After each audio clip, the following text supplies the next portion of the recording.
In this video lesson, I'm going to have a close look at the Mighty Crop tool. It's one of the most useful tools in the toolbox because it can help you improve composition and it can also help fix common problems. For example, this shot here is a wide-angle shot. We've zoomed right out, so we've got a bit of vignetting at the corner of the lens, and we've also got the lens hood as well showing up at the bottom left and at the top right. So it's just looking a little bit messy, and it's also got a tilted horizon because it's quite hard to shoot from a moving boat and get your horizons running parallel with the edge of the frame. So the crop tool is going to help us improve composition and get rid of these problems at the same time.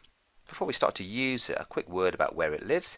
It's in the toolbar here. If you press Shift and C, you can scroll between its neighbours, the Slice tool and the Slice Select tool. The Slice tool is a bit of a hangover from older versions of Photoshop in which you could chop up an image into chunks and upload them as GIFs to the website. It's a great way of taking an image and then making a website from it if you want to do all of the designing in Photoshop. But it's maybe not something we would do so much these days, and it's got a bit of a hangover from when we had ImageReady attached to Photoshop. But I'm going to press Ctrl and Z to undo the slice because we're not really interested in that. Even though it's sharing a compartment, we're only interested in the crop tool for this video lesson. So select the tool, click and drag to select the entire shot, and if you want to constrain the shot as you crop it, you can hold down the Shift key, and that stops it from changing its shape. It's still keeping a similar shape to the original image, and that means that when you crop it, you can then print out the image and it will still look good in a photo album with other versions of the same shot. It's not going to be square or a different type of rectangular shape. It's going to be the same proportions as the original image. And as you crop, you can see that this area outside of the crop window is greyed out. Now this is called the shield, and you can see that that can be turned on and off at the top. The crop tool is still working, but the shield is no longer shaded.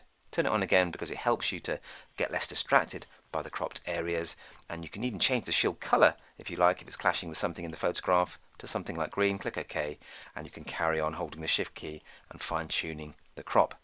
I've just changed the colour back to the default black because that's the way I prefer working, but you can change the colour if you need to. You can also change the opacity of the shield to help you see more detail from the cropped areas. If you drag that to the left, it's got an opacity of 0 now, so the shield's disappeared, or you can make it much more stronger than the default by going up to 85%, so you're not distracted by the cropped out details, and then the choice is yours as to how you want to work with this particular setting. And then we can carry on cropping using a handy crop guide overlay. So if you click here, you can change it from none to the handy rule of thirds option, and that gives you a grid that separates the image into 9 equally sized squares, or rectangles rather, and you can then drag inside here to fine tune your composition. Let's just scale down by holding Shift, make it a little bit smaller.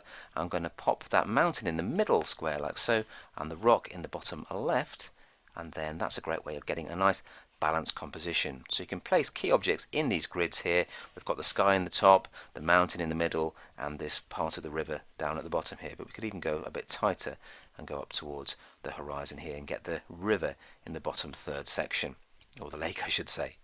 Now you've got a wonky horizon, so if you drag outside of the crop tool, you can then get the rotate icon, and you can then straighten the horizon by getting this grid to run parallel with the picture's horizon like so. So something like that should do the trick.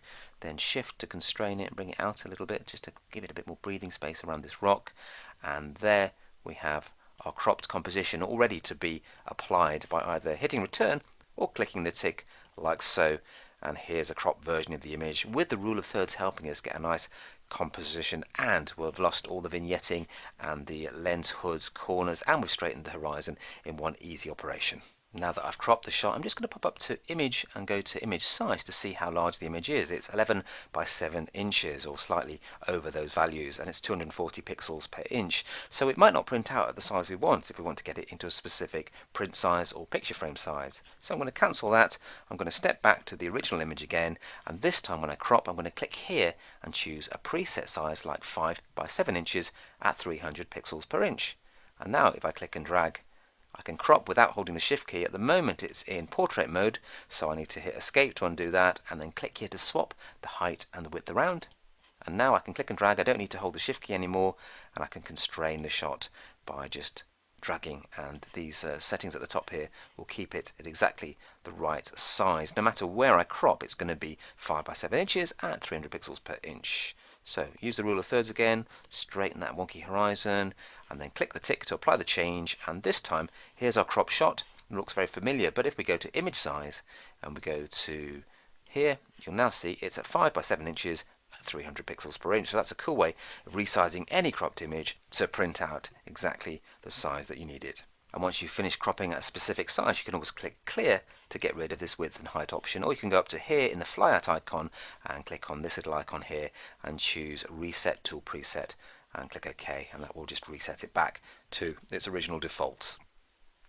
So you've learned how to crop to a specific aspect ratio, you've learned to crop to a specific size and resolution, and you've also learned how to remove problems like vignetted corners and straighten tilted horizons. Now let's crop in a more creative way using this start image here.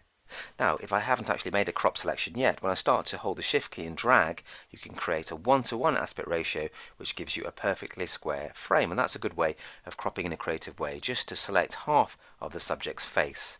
The mouth's slightly tilted, so I'm going to just drag outside to tilt the crop window as well, and then what I'm going to do is just crop it so we've got the eye in this top section, the nose in this middle section, and the mouth is bisecting this line here at the bottom. So this is a creative way to use the rule of thirds grid. I'm just going to extend that a wee bit there, and we've got a very tight personal close-up now of our character. Just drag that to the left a little bit because we've got the eye, the mouth and the nose all in this section here. In the middle third we've got the hair, and in this third on the right we've got the white space. So this is a cool way of just cropping creatively to make a character portrait. I can hit return or click the tick to apply the change. If you want to change your mind, you can click here to undo it, but this will do nicely to commit my crop.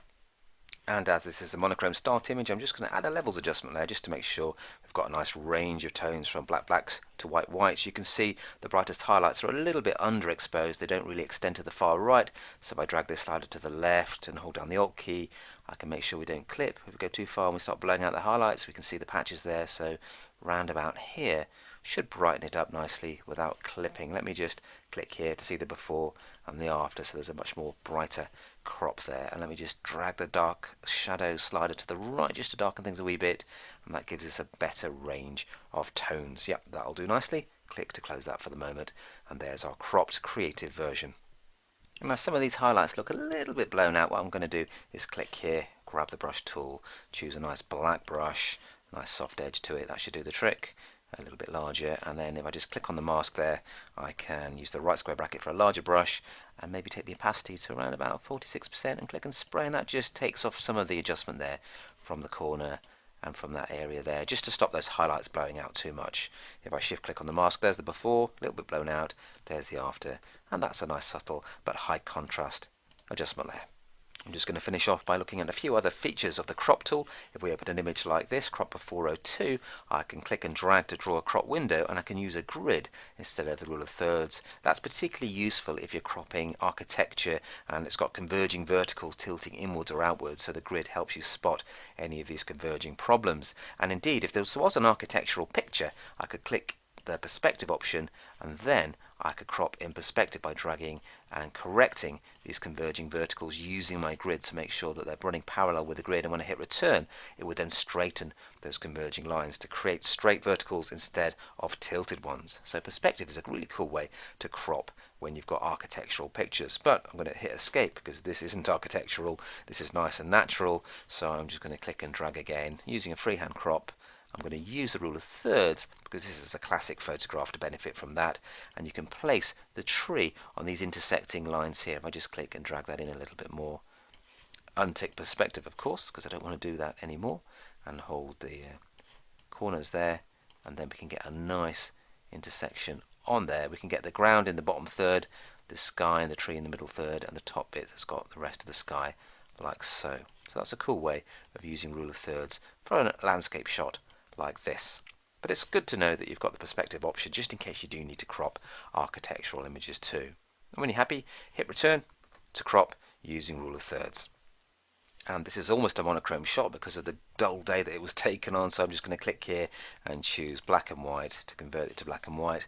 I can then get a monochrome version of the shot. I can lighten or darken things depending on the colour. We've got some greens in there, so we can lighten or darken the greens, take that down to make the tree stand out even more. I can also use a levels adjustment layer just to get a nice high contrast. Again, we can brighten up some of those highlights by dragging here and make the whites white, and drag here to make the blacks black. And there is a much more dramatic and reframed cropped shot to improve composition.